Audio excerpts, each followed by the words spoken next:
Hello and welcome. Today I'm going to show you how to add a new layer in Krita.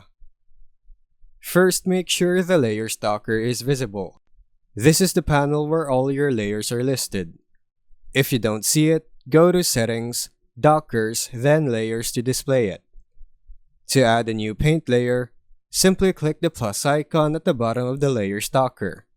This creates a fresh paint layer above your currently selected layer, ready for drawing or painting. If you want different types of layers, click the small arrow next to the plus icon.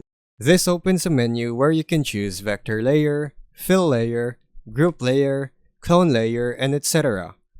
Each serves a specific purpose, like vector for shapes, fill for flat color or backgrounds, or group for organizing.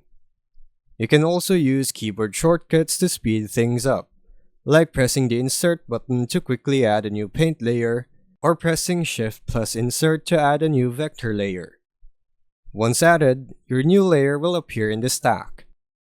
And that's how you add a new layer in Krita. Thanks for watching.